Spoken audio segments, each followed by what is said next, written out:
Hey everybody, it's John Michael, and we are getting ready to go live in just a minute. Well, we've actually gone live, but we're going to get everything all situated here.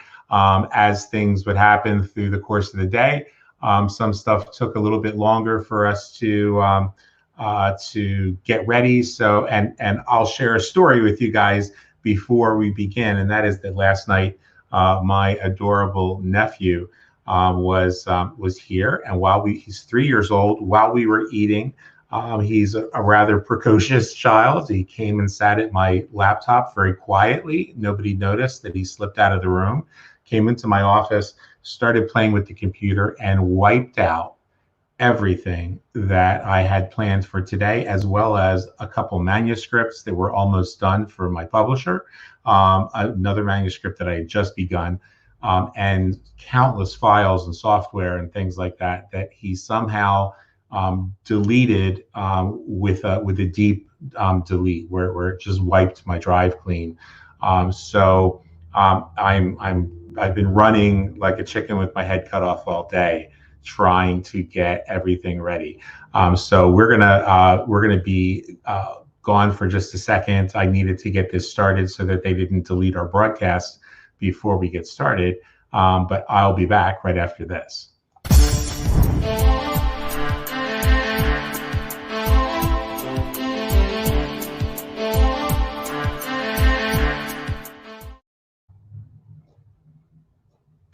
And we're back, and we're just getting ready right now to go ahead and pull up my presentation, so that we're all set to go. And today our presentation is going to be on postmodern witchcraft. Where do we go from here? And I'd like to share just a little bit of background on how that came to be, because I think that it's important to give props where they're due. And I saw an article that was printed, or that was written some time ago, in another pagan organization's blog that is now out of publication. They're now a defunct organization, and it just so happened that on the heels of that, the incredible author and witch and teacher Devin Hunter made a comment on his Facebook wall, I believe it was, or on Twitter, and said, "What if paganism or witchcraft is outgrowing the concept of covens? Maybe it's time to move beyond that." And that really started me thinking, because that had been something that for about the last 10 or 15 years I've been teaching and talking about, the distinction between witchcraft as it expresses itself in the coven world compared to the solo practitioner world. And so that's where all of this was sort of born. So I'm going to go ahead and dive in, through the rest of the day today. And I hope you guys have enjoyed today as much as I have. I always started off by sharing a little bit about the folks who are presenting, because I know that they wouldn't brag about themselves. However, being the producer and the engineer and the presenter on this last installment, this last session, I guess I have to do the bragging for myself on this one. So who am I? I'm a hereditary witch in the Sicilian and Italian folk magic and shamanic traditions. I've been practicing the craft, chaos magic, herbal magic, root work, and what I call inner alchemy for 50 years now. Along the way, I've studied with and been part of a Dionic coven, Druidic groves, and I've served as the high priest of a boschetto, or coven and grove in the old religion. My first doctorate is in theological anthropology, which is why I tend to get a little bit geeky and nerdy about stuff like this, with a particular focus on Italian witchcraft and neo-paganism, Catholic folk magic, which is often called benedicaria. I recently had somebody jump down my throat and claim that he coined that phrase, but I can tell you that 40 years ago my grandmother was using that phrase. So I don't know how much he coined it, but he certainly has profiteered off of it. and the concept of the old religions and covens. I've authored 9 books on various spiritual topics, a cookbook, and a book of political satire about the Mango Menace, all of which can be found on Amazon and in bookstores around the world. I'm a retired naturopathic physician. I practice herbal medicine as well.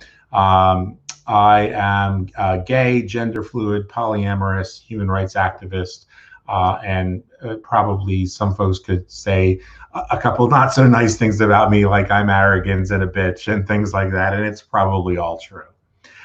In today's final workshop, we're going to take a look at the ancient evolution of witchcraft in Etruria, Sicilia, and Italia, and that's Etruria and Sicily and Italy. We're going to talk briefly about the regional differences of how witchcraft was viewed in Italy. I'll share a little bit about what I like to call Leland's grand conflation, and want to underscore the fact that this is somebody that I respect very highly, the great folklorist Charles Leland. We're going to take a look at the timeline of the development of witchcraft from its primitive forms to the current day, as I understand them as an anthropologist. That's going to certainly be colored by or seen through the lens of my personal experience and view. So I want to put that out there right away as well, because some of these slides, like I said, had to be put together at the last minute after my nephew decided that the other ones had to go into oblivion. We're going to talk about witch wars and gatekeepers, cultural appropriation, and the postmodern evolution as I see it from my perspective. And then we're going to roll up our sleeves and talk about some possibilities for the future, again, from my perspective. I am going to say that any questions that you guys ask will not pop up on the screen as they did throughout the remainder or the earlier portion of today's events, because I can't be on the slideshow and watch the questions. So I'll take a look at those questions as we get closer to the end of today's session. But let's start our journey today in Etruria, which is ancient Tuscany, Lazio, and Umbria, as it's known in Italy today. You can see on the screen in front of you a map that shows Etruria. It's 750 years before the Common Era, the Etruscan expansion, which was 750 to 500 years before the Common Era, and the various cities that were involved in Italy and Corsica, as they're known today. So, and I think probably touching a little bit into the Celtic territory, into Gaul as well. Now, Etruria was referred to as Tyrrhenia in ancient Greece. This is the central region of Italy and Corsica. And from this region, many of the misconceptions, as I said earlier, the misinterpretations that led to modern neo-paganism, especially from the Wiccan and traditionalist and streghe and other coven-centric expressions, derive from a great misinterpretation, I believe, a great misconception. Now, that's not to say that because they were derived from a misconception, they're not valid. They're every bit as valid as any other form of the craft or practice of magic or the esoteric. It's just that it's valuable for us to understand that sometimes our origin stories are myths. And there's nothing, you could read Joseph Campbell and see that there is nothing wrong with having mythos on which we build our worldview and our practice as humans and our philosophy and psychology. Etruria was a major seat of power in ancient Europe, where the commingling of cultures took place. You had the influence of the Venetians and the Celts and the Ligurians and Sicilians and the Greeks and the Africans that all came together in this one of these original melting pots. And that's why we have so much lack of clarity on whether the practice of the celebrations that are often called Samhain, whether those originated in the Celtic religion, or they originated in the Etrurian religion, the old religion, or they originated in Africa. So I'm going to try and share a little bit as an anthropologist first, before I switch gears into my perspective as a witch. So when we talk about the old religion, what is it that we're talking about? Well, the ancient Etruscans built some of the oldest temples and groves in Italy, dedicated to their principal god and goddess. Now, the god and goddess in Etruria, the oldest records we have, were referred to as Tinia and Uni, as well as their offspring, which may ring a bell for you guys, Hercle and Mendra. So we know Hercle as Hercules, Minerva as Minerva or Athena, and their mythos would later be adopted by the Greeks. Now, Tinia and Uni were originally known by their Egyptian names. And so you see on the woodcut that's in front of you, a very whitewashed version of Tinia and Uni, particularly Uni. But in their original Egyptian names, they were Amun-Ra and Amunet.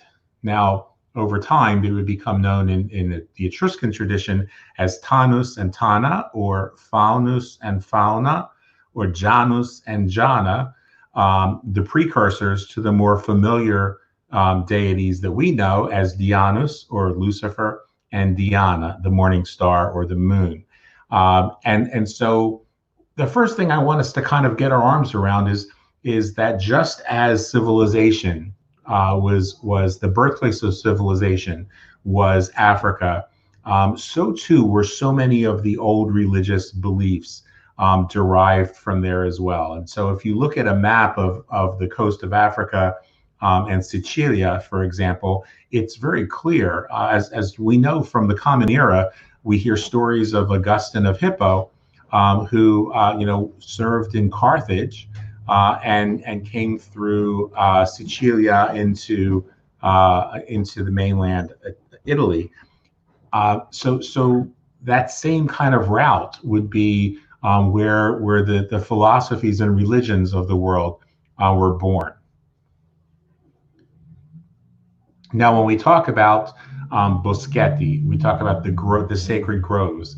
Diana and Dianus were worshipped in nature, most often at night, because we have that concept of being able to see the morning star and the moon at the same time under the cover of the grove at night. Though in a clearing, they would gather, and the goings on within these boschetti, within these covens, was neither written about nor depicted in ancient art. It wasn't spoken about publicly, because a coven was both a place of worship and a place of teaching the ancient Egyptian mysteries, the metaphysical truths that were derived from ancient Egypt.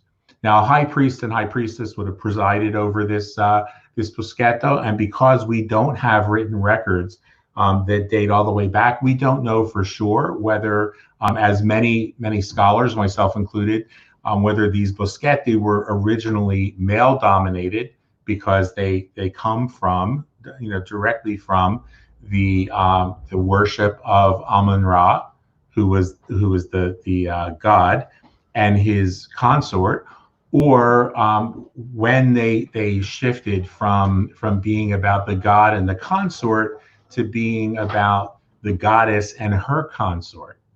But put a pin in that, because we're going to come back to it.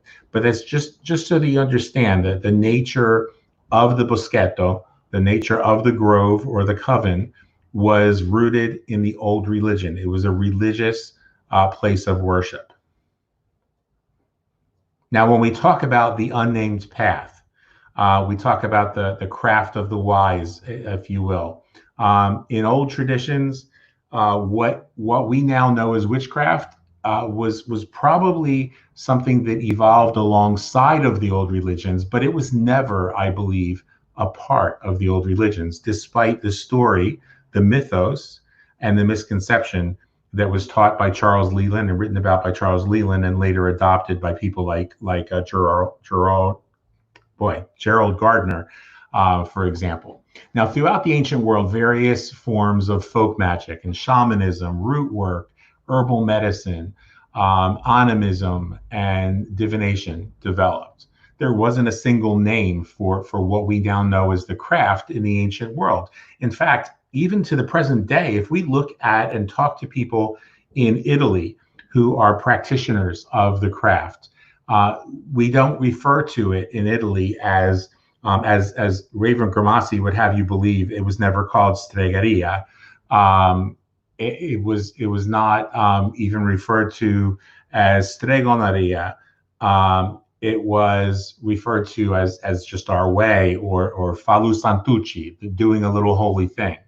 And so lots of people have staked claim to words like benedicaria or stregoneria, or I'll tell this little story now. I know this is going out simultaneously on a private YouTube channel. When you hear me say stregoneria, and it's now become such a habit, the reason for that is because YouTube and Facebook both close caption our videos. And if 90% or 99% of the video is in English, then they're going to translate everything I say into English. So the Italian word for witchcraft is stregoneria.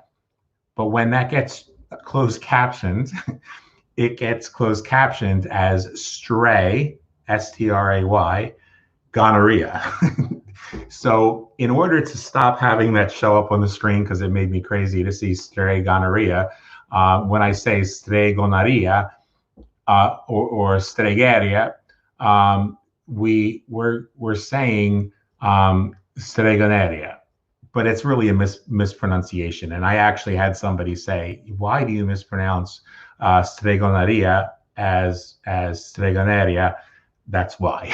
So although a lot of people have staked a claim to stregheria and stregoneria and benedicaria, you're not going to find those words used in Italy. So despite people's shtick, that's not what it was done. In fact, even one of the great mentors that I had outside of my family, Dr. Leo Martello, never referred to it that way, despite what some people would have you believe. But as human nature goes, eventually we label everything. So in the Piedmont region, we refer to the practice of the craft or to the practitioners of the craft as masconi and masca, from the Provençal mascar, to mumble, because these practitioners were heard mumbling spells that were found in what we call the Book of Commands, the precursor to the modern grimoire. In Lombardy, Italy, we're referred to as streghe, a word that probably derives from striaria, a dialectical term meaning witchcraft, and probably gets its roots from the sound of the screech that a screech owl makes. And it was in this region, in Lombardy, that the religious cult of rootworkers or Pan was born. Pan being related in the ancient world to fauna, or Faunus, who was Lucifer. Now, in the folklore of Trentino, we're not referred to as Strega there either, or witches there, were the Anguane, probably deriving from the word Adgane, which I probably totally mispronounced, the Celtic matrons or spirits of the water, who in the Celtic mythos can mix with men and sometimes marry them, or trick them into marriage, so much so that in Veneto and in this region, there are stories about actual marriages between humans and Anguane. The male counterpart of the Anguane are the Salvans. These are the wild, hairy men, which I relate to for reasons that should be obvious, who lived among the Silvani, the woodland spirits. And these men would be the root workers or the talamascone of old. And in Veneto, as I said, the witches there are actually known as belle butelle, the beautiful girls, with a myth attached to that they're associated with the fairies and the water nymphs, and are sometimes seen as entities of water as an element, both in this type of spirit and witches, and they live in the Venetian in Veneto. The story is that they live in cavoli, in natural cavities or caves scattered everywhere in the mountains and hills, and that these belle butelle operate mainly at night, especially on the full moon, and are retired, disappearing without leaving a trace in the morning.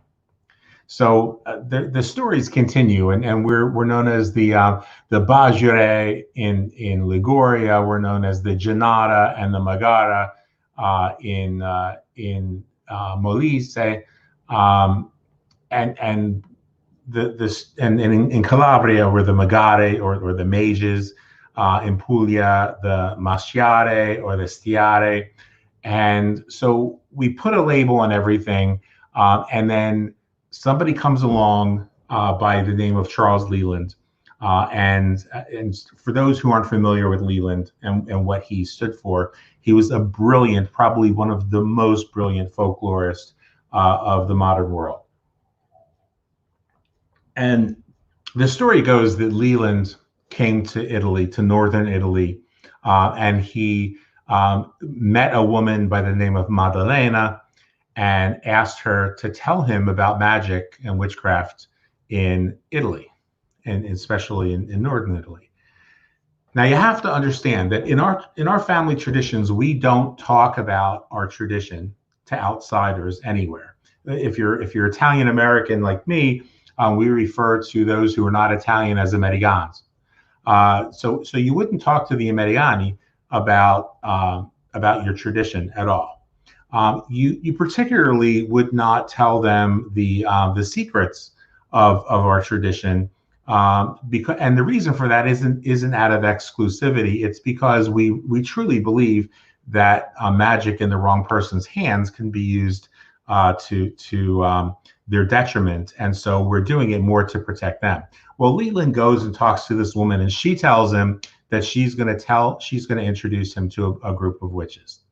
Now, my understanding now, so Leland comes back and he says, okay, so I met the witches, and this is how witchcraft is practiced in northern Italy. And he writes this story about a group of men and women gathering in the boschetto, in the grove, who are worshiping the goddess Diana and her consort and brother Dianus, or Lucifer, and how Diana and Dianus came together intimately, conjugated, fucked, whatever, and gave birth to Aradia or Herodia, as you know, from other mythos. Now, what I think really happened is that a group of men and women were actually gathering in the grove, in the boschetto, to worship Diana and Dianus. And I believe that grove would, like any Dianic coven, would be led by a priestess, and her consort, the priest. Now, like any boschetto, I believe that probably when Leland went there, it was probably an ordinary full moon celebration, retelling the story of the god and the goddess. And among the worshipers, there may have been a number of practitioners of the way of the streghe, or practitioners of the craft. But there were probably also bakers there, and seamstresses, and shopkeepers, and fishmongers. Now, what would happen if Leland assumed he was seeing a secret gathering only of witches? And Maddalena was all too happy to let him make that assumption, because it got him off the subject of prying into what we actually practice as witches. He would then write this story about this gathering. He'd write this story about how this gathering was a gathering of witches. And it would be very much as though a person who never saw an Episcopalian or Catholic church, who knew nothing about Catholicism, we'll use Catholicism, came to a Catholic church in America. And the first person they met was a nun. And the second person they met was a Benedictine friar, a monk. And then the third person they met might have been the priest or a bishop. And let's say that this person had never didn't know anything about Catholicism. They might go away from that experience after sitting through a mass, and perhaps that mass was at a church that was affiliated with a convent and a monastery. So a lot of the people that were there may have been monks and nuns and priests, but there might have also been a number of people that were there who were lay people. Now, especially if that took place at a time, in an era in which the clergy and the laity dressed very similarly. Think about the 1700s. Think about the time of Saints Francis and Clare, where the habit that the monks and the nuns wore were simply the clothing that the poor would wear of that day. It was a habit of humility, a habit of the poverello, the poor ones. So a person seeing that mass for the first time might assume that everybody there then was a monk or a nun. But in truth, there were shopkeepers and there were bakers and seamstresses and fishmongers and butchers that were there as well. But everybody dressed very similarly, so you didn't know. I believe that's what happened.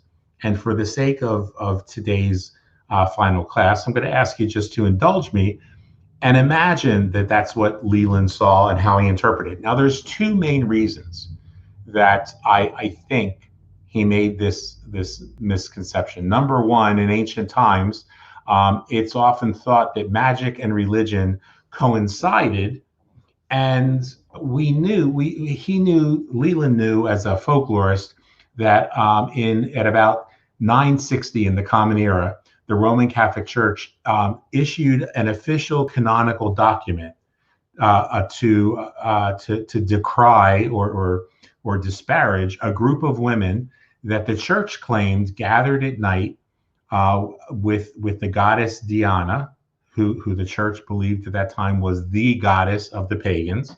Remember too, we use this word pagan in the modern world, and it refers to a group of people who are practitioners of the old religion, who honor and worship the gods and goddesses.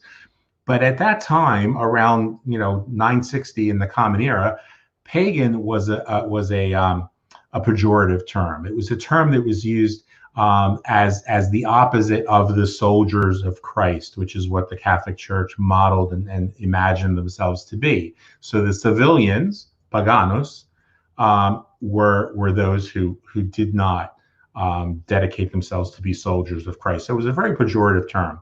And Diana was seen as the goddess of the pagans, the goddess of the civilians.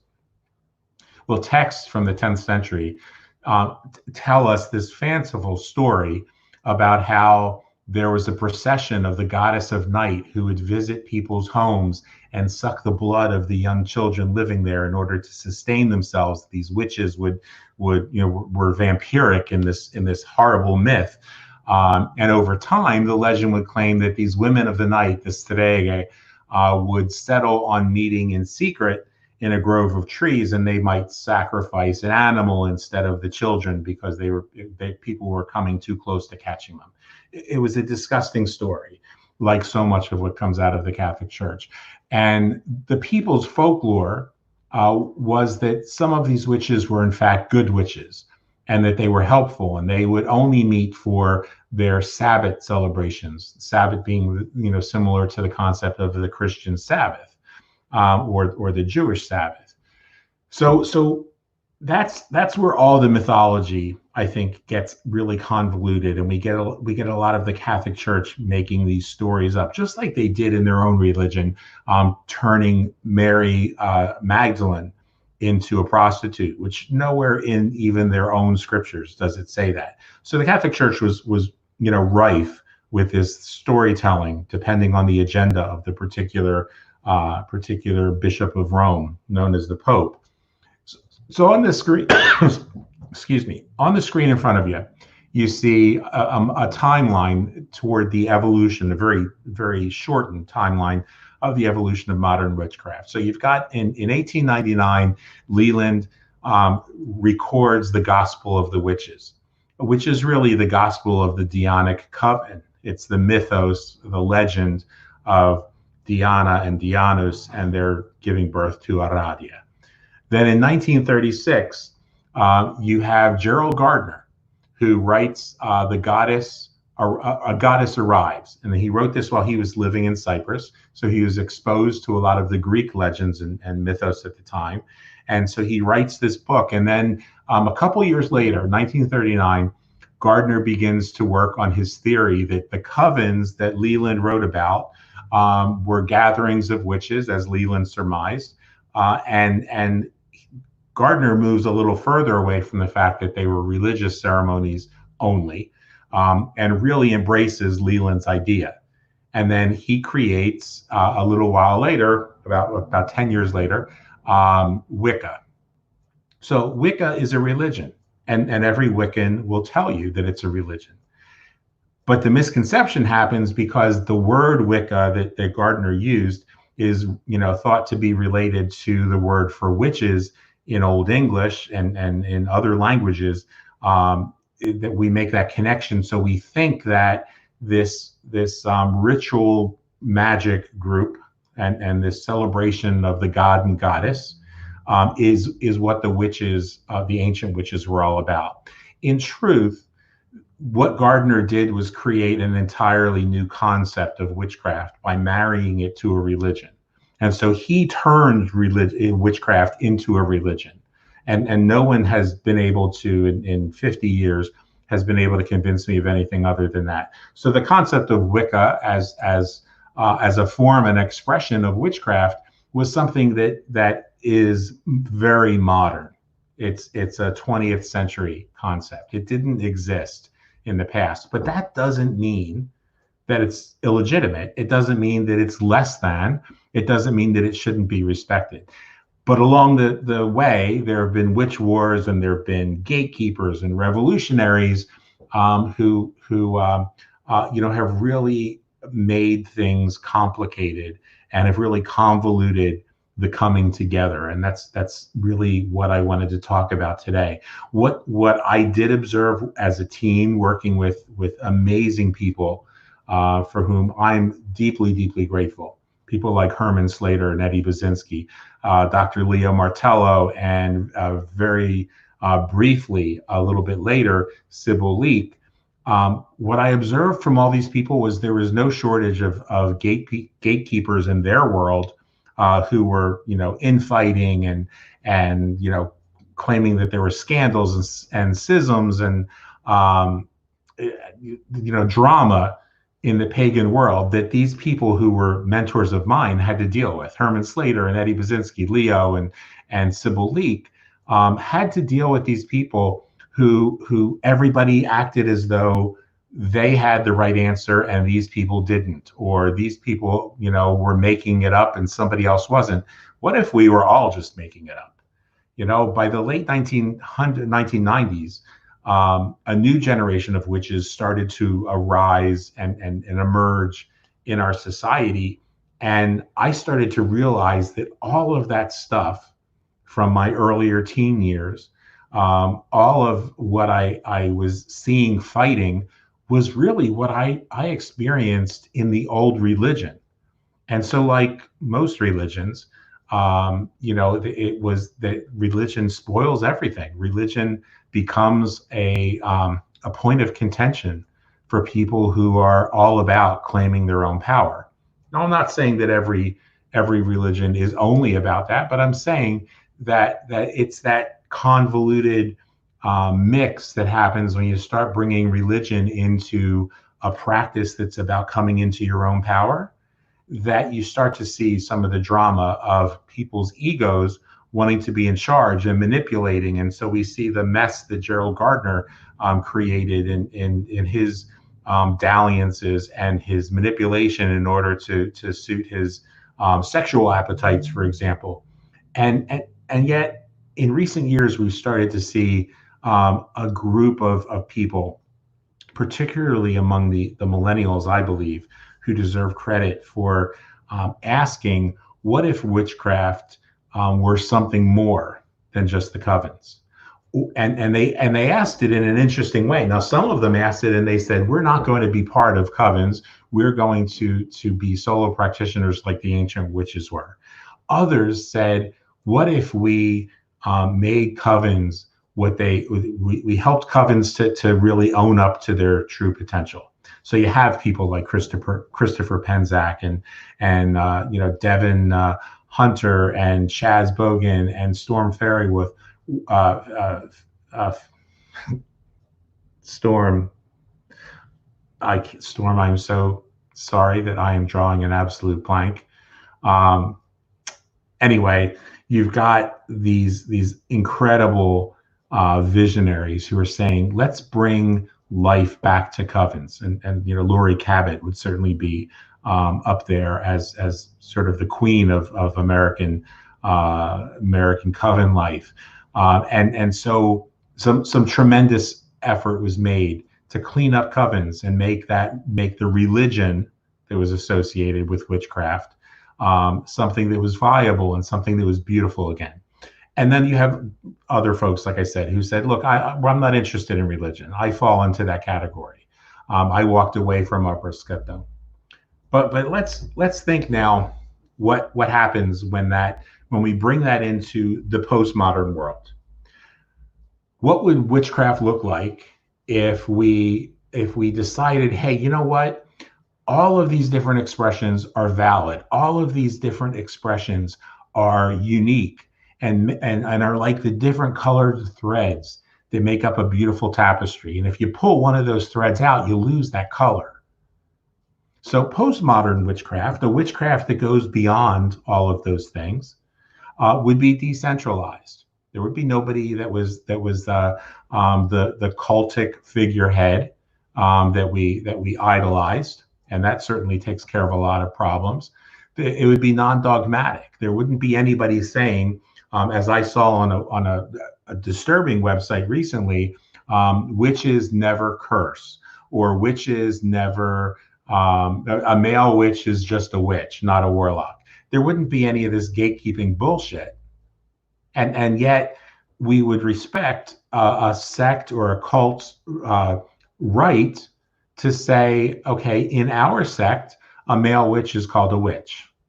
They're not called anything else. In our sect, we follow the threefold rule or the Wiccan Rede or whatever. But just because you do that in your sect, you don't make proclamations that a witch never curses and a witch never does a hex, or a male witch never calls himself a warlock. I happen to differ with that because I am a warlock and I am a male witch. So the expression of postmodern witchcraft would be diverse. It would be less inclined toward the violence of cultural appropriation, and it would recognize that cultural appropriation is violent. It would be more inclined toward cultural appreciation. We can say, you know what, this practice that we have, as I talked about earlier in the presentation, that ultimately these things derive quite often from the African tradition. We would be mindful of colonialism in all of its expressions and recognizing that and kind of reconciling ourselves to the fact that some of our ancestors were guilty of colonialism.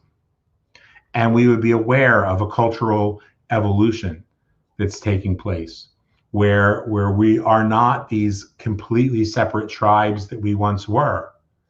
I had a class that I did once in which somebody tried to convince me that because in her particular tradition, there was no use of the word syncretization, that somehow that meant that there was no syncretizing, that the people who practice Santeria, for example, don't syncretize, Santa Barbara with somebody else. And she was absolutely wrong. I wasn't going to argue with somebody who isn't aware of cultural evolution, because I've dated almost nothing but, with the exception of two people, Santeros, and I know that every single one of them syncretized the Catholic saints with the real orishas that they were meant to represent in their tradition. So nobody has a right to say, no, that's not how it is, when I know that's how it is. We would be less hung up on origin stories and myths. That would be what I'm thinking of when I say it's maybe time for a postmodern witchcraft. See, postmodern witchcraft wouldn't mean that there would be an end to covens, but rather a community that's inclusive of covens, that embraces covens, but embraces solo practitioners alike and recognizes that they are all equal. It wouldn't be a place that embraces religion and worship of deities, but a place that makes room for people who embrace the worship and honor and devotion to deities without judgment. It would also be a place in which those who do worship deities would allow room for those who do not, again, without judgment. See, I think postmodern witchcraft wouldn't be a strictly structured community, because strictly structured communities are great places to learn, as they were in the ancient world, to learn the mysteries, to learn the rituals and praxis and things like that particular group embraces. But the time may have come, or may be coming, when many of us decide we're going to spread our wings. We're going to come into our own voices, and we're going to practice magic the way that comes natural to us. See, I was lucky that that's how I was raised. I was raised to understand that these are our traditions, but you have to walk your magical path. And that has to express itself in a way that's uniquely yours. So here's what we do. You know, for example, the athame in my tradition is made from wood, and it's placed in the in a running stream until the running stream shapes it into the tool. Now, the idea behind that wasn't that there was anything necessarily important about having to put it in a running stream. It was that the running stream is going to take time to form that piece of wood that's roughly hewn into a real athame. And so during the time that you're waiting to have that, you have to be studying other stuff. You're not ready for that ritual yet. You're not ready to use that tool yet.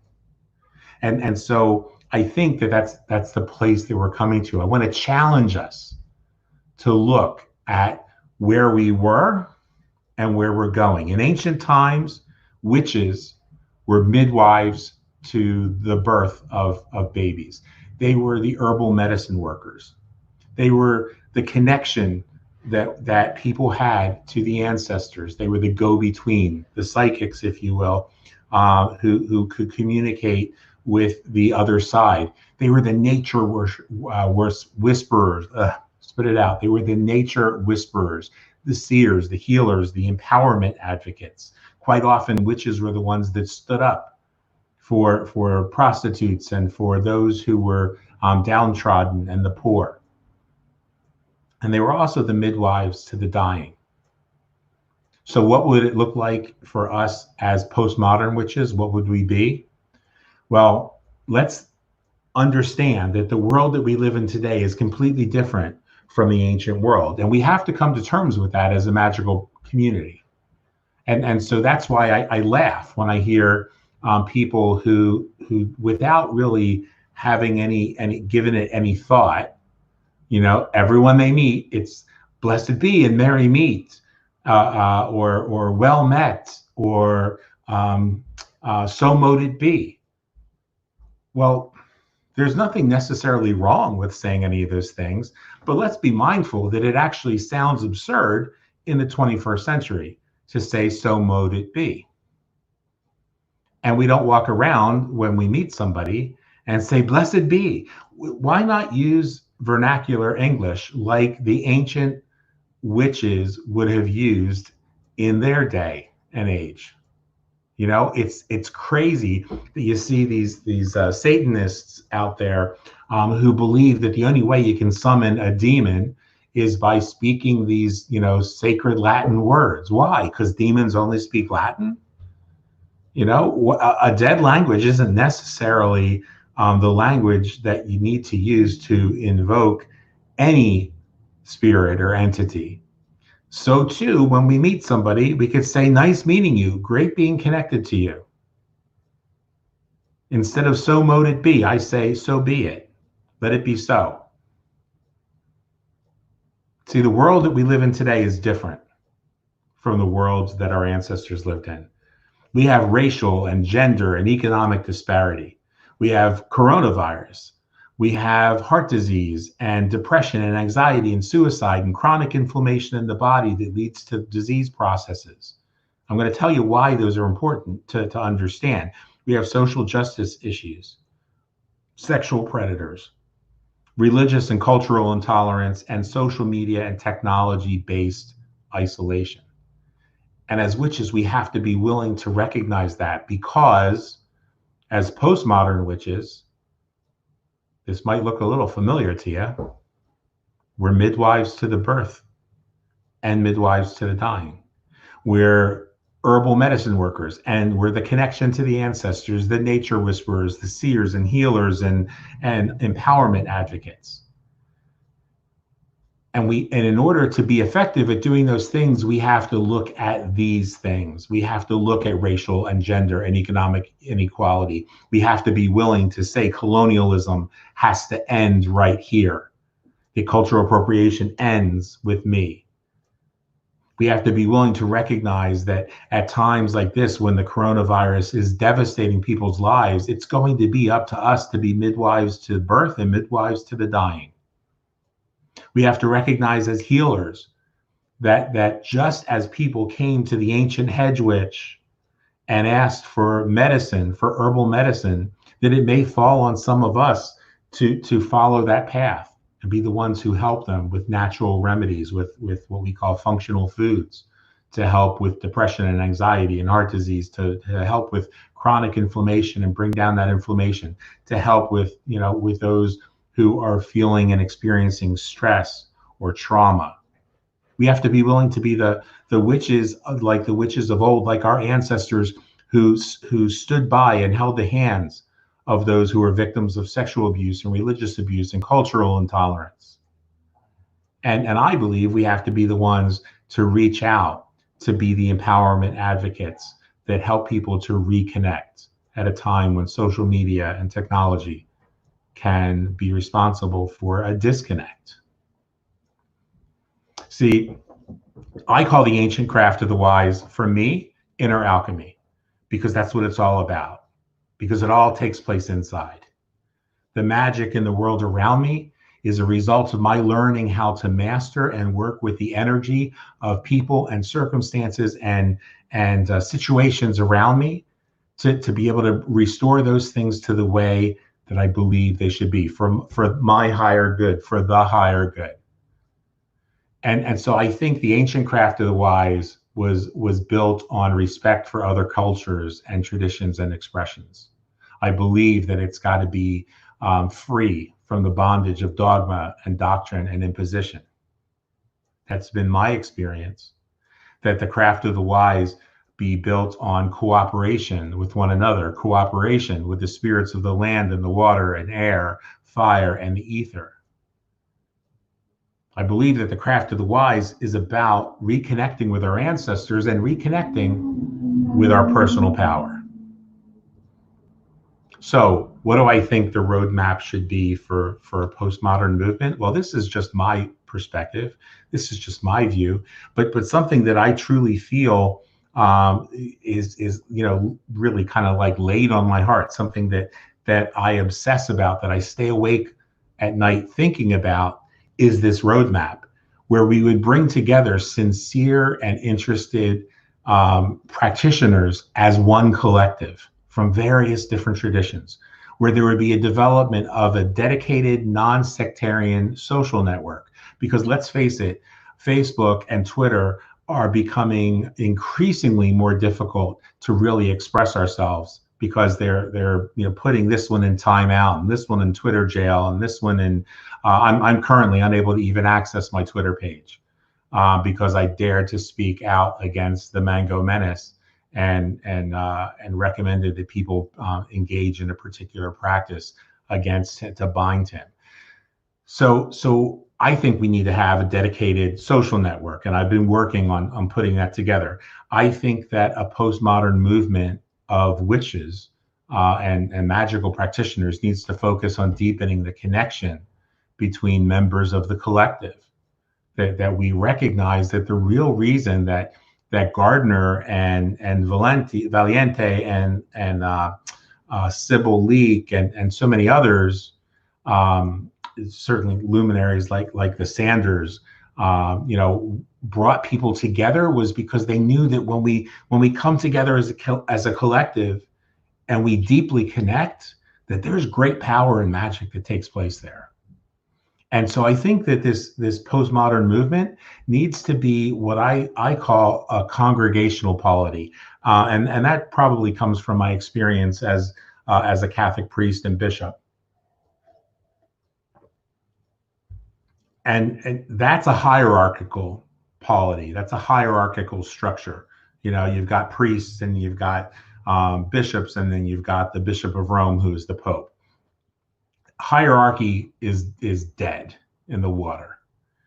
A congregational polity means that there's nobody that's in charge, that we come together as a community, and as a community decide, through popular vote, what we're going to do, how we're going to proceed.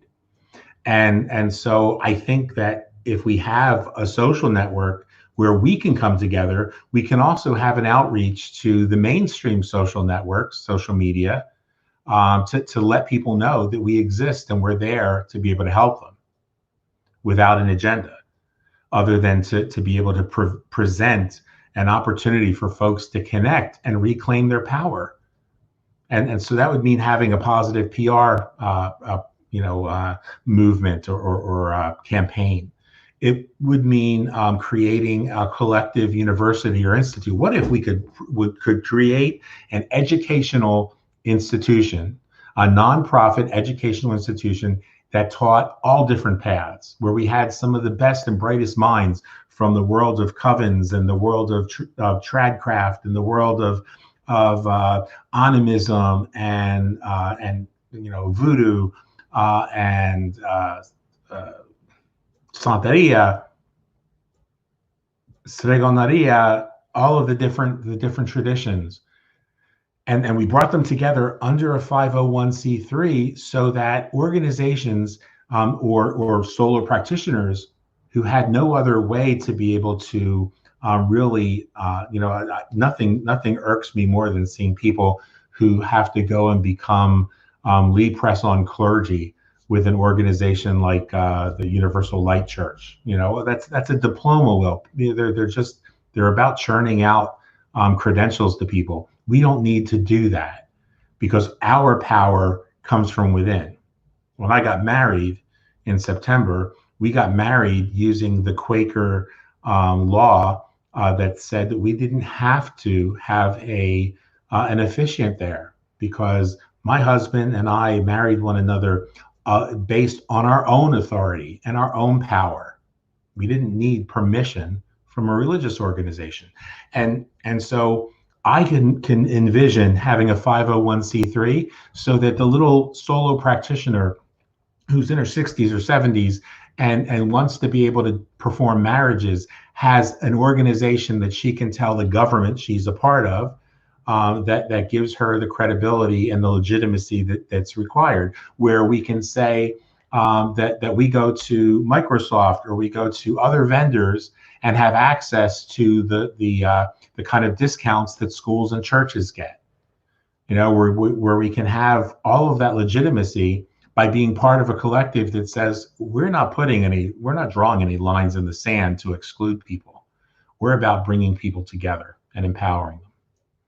So really and truly, the invitation is extended from this point forward. That was today. You saw 5 people come together to do an event that was from every different direction. We had Italian folk magic practitioners, we had energy workers, we had Native American and Norse pagan spirituality. We had somebody who's truly a magician in the true sense of the word, a mage, sorcerer, practitioner, talking to us about the tarot. And then we had a gay chaos witch, as I like to say, a telemasca or streghe, who embraces a wide variety of anything that leads to personal empowerment, who comes from a background in New Thought as well, and who's a former priest and bishop in the Catholic Church. So the question I have for you that are watching is, what does postmodern witchcraft look like for you? Where do we go from here? And I'm going to go to the questions real quickly. Okay, and so I'm seeing some wonderful comments here from folks who are enjoying this. I knew you'd love that, Michael. I actually took those videos down because I was just getting a bunch of trolls who would just pick up on the stray gonorrhea side, and then somebody just a week or two ago said, you know that it's not pronounced stregoneria, it's stregoneria. And I was like, yeah, but when you speak English through most of your video, YouTube's AI is going to put down stray gonorrhea. And we had a good laugh about that. And he's like, I never thought about that. And so Denise, if the text is blurry, I would recommend that on the replay, you just play it at full screen and see if that doesn't help. I apologize that it looks clear to me, but I could not test this ahead of time because of the little guy who decided that he was going to delete my entire presentation, which looked nothing like this. In fact, the only thing that was the same in the old presentation is that last slide, because it was the only thing that I actually remembered. A little side note, I think that as I've got deteriorating spinal issues, and I have a 10.5-inch plate and 18 screws in my right arm holding it together. And I have a feeling that as some people have been saying for years, I might have 1 or 2 screws loose, but this time I mean it literally. And so I think there's a fracture going on in my arm, making it very difficult to focus. But if you guys have any questions, I would really and truly love to know what you guys think a postmodern witchcraft would look like. And if you would like to be part of a collective like that, because I'm willing to put in the work and start creating that, I'm going to start creating that sort of a community that is not bound by dogma and doctrine and lines in the sand, that embraces the folks who practice witchcraft as a religion, and those who practice witchcraft as secular practitioners like the ancients did, those who who worship the gods, and those who simply walk with the gods and goddesses, and everyone in between. But I want to thank you guys for being here today. I want to thank you for helping us to make this experience during our time in lockdown, I think, so much more enjoyable. I loved seeing all of the folks who came, and I'm sure that about half of the folks who've registered are watching live. I think the other half are going to probably be watching on the replay. So if you have comments and questions, please go ahead and let us know. If you want to reach out to me, my URL, like everybody's URLs in the previous segments, is on the screen in front of you. I'd love to hear from you. There's also a link on the page to email me and to get to my YouTube channel. And we've got some big things that are coming our way. This will also, if you really enjoyed today's programming and you want to share it with others, we encourage you to let folks know on your timeline that you participated in Witches on Lockdown and that you got value here. Hopefully you got some value from our classes today, because we are in a couple weeks going to open this up again to folks who maybe couldn't make it today, maybe didn't get their stimulus check here in the United States, like me, who just have financial issues that made it impossible for them to participate. We are going to offer this as a on-demand day of workshops that folks can watch at their own leisure in just a couple weeks. So you can let your friends know that there will be an opportunity for them to check this out as well. Meanwhile, on behalf of all of us, with Andrea and Chris and Nicole and Michael and myself, I want to thank you for spending Mother's Day with us. To all of the mothers around the world who are watching us, I said in the beginning of today's events, we wish you a happy Mother's Day. And to each and every one of you, thank you for being here today. That really, really helped us, I think, to all feel better ourselves, because we're all going through this lockdown, as they say, alone together. Here's hoping that the next 90 days begin to see a turn. So Lisa, I'm really, really thrilled, and you'll hear, Lisa, you'll hear some more from me and Andrea in the next couple of weeks as we start to put some of this together. There will be a new show. Those of you who are fans of the brew, I just want to let you know that the brew is now transforming, is emerging as something entirely new that I think you're going to find exciting as well, as we begin to expand our reach beyond the LGBTQ community into the magical community at large. So that does it for me. I'm at 1 hour and 25 minutes, so I've gone 5 minutes over as well. 25 seconds. I've gone 5 minutes over as well. We love and appreciate you guys. It's time for everybody to just take a deep breath and go and tell somebody that you love them, and take care of our Mother Earth. I'll talk to you soon. Thank you for everything. And Adrian, thank you. I hope I feel better soon too. I'm going to see an orthopedist tomorrow to see if they need to do surgery again. And we'll get that arm taken care of. All right. Love and appreciate you guys. Namaste.